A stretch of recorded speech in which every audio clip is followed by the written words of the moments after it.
Assalamualaikum warahmatullahi wabarakatuh. Perkenalkan, nama saya Nur Hidayah, NIM 1915011111. Di sini saya akan membahas tentang main course. Perkenalkan, nama saya Rian Ramadan, NIM 1915011052, akan melanjutkan mengenai dessert. Perkenalkan, saya Baik Nuri Alpia dengan NIM 1915011013, konsentrasi pariwisata. Di sini saya akan menjelaskan pembahasan mengenai minuman aperitif. Makanan utama atau main course adalah hidangan pokok pada suatu susunan menu lengkap yang dihidangkan pada waktu lunch maupun dinner dengan ukuran porsinya lebih besar dari appetizer.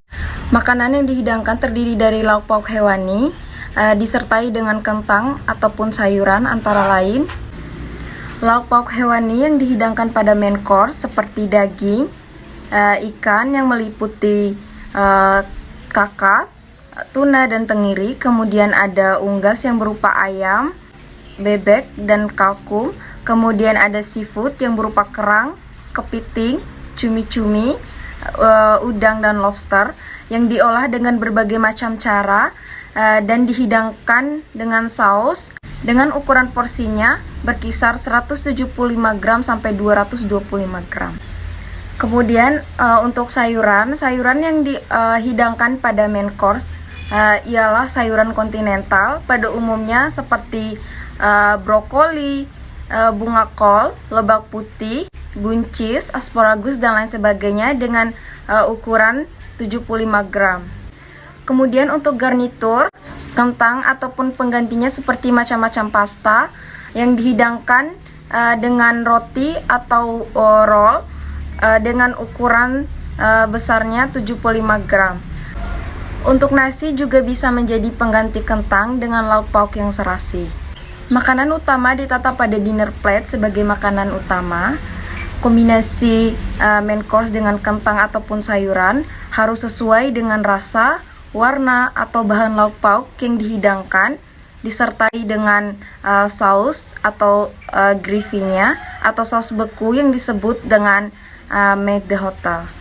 Menata lauk pauk di bagian tengah bawah logo piring, kemudian untuk sayur di sebelah kiri dan kentang sebelah kanan. Bahan makanan untuk main course yang berasal dari ayam. Ayam merupakan salah satu bahan yang mengandung protein. Ayam yang diolah pada makanan kontinental adalah jenis ayam pedaging karena memiliki daging yang lembut dengan kualitas yang baik. Kualitas ayam yang baik meliputi karkas ayam memiliki daging yang lebih baik dari daging lainnya, kemudian karkas ayam utuh, bagian paha tampak berisi dan tidak keras, tekstur daging lembut dan berserat halus dan tidak berbau. Selanjutnya, bahan pelengkap main course seperti garnitur dan sayuran. Garnitur terdiri dari bahan makanan yang mengandung pati seperti kentang. Kemudian untuk sayuran yang digunakan dalam main course seperti buncis, wortel, asparagus, kacang polong, kapri, bayam, tomat, bawang bombay, dan sebagainya. Macam-macam potongan sayuran seperti yang pertama ada jardinier berbentuk balok dengan ukuran 3x1x1x1 cm. Kemudian ada brunoise berbentuk kubus kecil dengan ukuran 1x1x1 mm. Yang ketiga ada macedoine dengan bentuk kubus kecil dengan ukuran 1x1x1 cm. Yang keempat chop dicincang halus atau kasar. Dessert adalah sajian yang disajikan di akhir course dalam suatu set menu yang gunanya untuk menghilangkan kesan rasa hidangan yang terdahulu dan menutup babak penyajian makanan. Sajian dessert sering dinamakan the final course atau the last course dan berasa manis atau disebut sweet. Hidangan penutup atau dessert adalah hidangan yang disajikan setelah hidangan utama atau main course sebagai hidangan penutup atau biasa disebut dengan istilah pencuci mulut. Dessert biasanya mempunyai rasa manis dan menyegarkan. Terkadang ada yang berasa asin atau kombinasinya. Fungsi dessert dalam giliran hidangan atau course adalah sebagai hidangan yang menyegarkan setelah menyantap hidangan utama atau main course, yang terkadang punya aroma atau rasa yang amis serta menghilangkan rasa enak. Pada awalnya hidangan dessert yang disajikan berupa buah-buahan yang segar tanpa proses pengolahan. Seiring dengan perkembangan zaman, hidangan dessert mulai bervariasi dengan mengambil dasar atau basic dari beberapa hidangan seperti cake, pie, ice cream, dan sebagainya, yang dipadukan dengan saus, buah, sirup, krim, atau perpaduan antara bahan dasar sehingga menciptakan hidangan dessert yang lezat dan menarik. Bahan-bahan untuk sajian dessert yaitu salah satunya bahan pokok yang digunakan macamnya antara lain tepung beras, havermouth, sereal, agar-agar, gelatin, roti, biskuit, buah. Bahan tersebut berfungsi sebagai bahan pengental. Selanjutnya yang kedua, bahan cair, yaitu cairan yang digunakan tidak hanya air tetapi dapat pula susu, yogurt, sari buah. Yang ketiga, bahan perasa. Bahan perasa yang digunakan adalah gula, coklat, selai, karamel. Yang keempat yaitu bahan pengisi atau bahan isian dapat berupa bahan makanan segar yaitu buah segar, kenari, atau bahan makanan yang sudah diawetkan seperti kismis, sukade, buah dalam sirup, selai, marmalade. Yang kelima, bahan pengharum. Bahan makanan yang dapat digunakan sebagai bahan pemberi aroma atau bahan pengharum yaitu vanili, kulit jeruk, rum, brandy, essence. Yang keenam, bahan perapuh. Bahan ini digunakan sebagai perbaikan kualitas hasil akhir, yaitu contohnya putih telur sebagai bahan perapuh sajian fritter. Yang ketujuh yaitu bahan penghias. Untuk menambah daya tarik, diberikan sentuhan air berupa garnish. Garnish pada sajian dessert dapat berupa whipped cream, cherry, gula. Selanjutnya yaitu jenis-jenis sajian dessert. Yang pertama yaitu buah atau fruit, dapat digolongkan menjadi 3 golongan, yaitu yang pertama jenis buah yang mengandung air. Jenis buah ini mengandung 50% air, kaya vitamin C dan mineral. Contoh jeruk, pir, nanas, apel, peach, mangga, dan strawberry. Selanjutnya buah yang mengandung gula. Buah-buahan ini merupakan sumber tenaga yang baik karena kalorinya mencapai 200-300 per 100 gram. Misal kurma. Terus yang selanjutnya buah yang mengandung lemak. Jenis buah ini mengandung lemak yang tinggi, banyak mengandung vitamin B dan kalsium. Contohnya yaitu jenis kacang-kacangan, walnut, hazelnut, dan almond. Selanjutnya yaitu jenis-jenis sajian buah-buahan sebagai sajian dessert dapat berupa yang pertama, fresh fruit atau plain fruit. Sajian buah segar yang dikonsumsi dalam bentuk utuh atau potongan. Fresh fruit dapat disajikan secara single atau individu. Buah utuh, bentuk utuh, warna, ukurannya cocok untuk porsi perorangan seperti apel, pir, pisang. Fresh fruit dapat disajikan secara pilihan atau assorted. Disajikan beberapa buah dalam bentuk potongan atau buah tropis. Kombinasi warna perlu diperhatikan dalam hal ini. Selanjutnya yaitu processed fruit. Keempat merupakan campuran berbagai macam buah dalam bentuk utuh atau potongan yang dimasak dalam sirup gula. Dapat ditambah dengan rempah-rempah, misalnya cengkeh, kayu manis, sehingga menghasilkan sesuatu yang baru tetapi padu. Buah yang digunakan yaitu buah yang bertekstur lunak untuk mempersingkat waktu pemasakan. Yang kedua yaitu punch. Adalah minuman yang dibuat dari campuran buah, gula, rempah-rempah, dan rum atau brandy atau campuran rum dengan gula sirup yang diproses. Disajikan dingin ataupun panas. Yang ketiga yaitu sorbet. Sorbet merupakan jenis minuman berbentuk es yang butirannya lebih lembut daripada es krim, yang terbuat dari sari buah atau pure buah yang digunakan yang bertekstur lunak seperti melon, manggis, anggur, spirit, atau liqueur. Bentuk kekerasan butiran esnya seperti es puter. Sorbet dihidangkan dalam parfait glass atau sundae dingin atau goblet glass. Kismis dan kacang-kacangan dapat dicampurkan sebelum sorbet disajikan. Jadi sebagai mix ya di sini. Terus selanjutnya yaitu mengenai puding. Puding merupakan hidangan yang berasa manis atau gurih yang dipersiapkan dengan teknik direbus atau au bain-marie atau baking kemudian dicetak dan dapat disajikan dalam keadaan panas maupun dingin.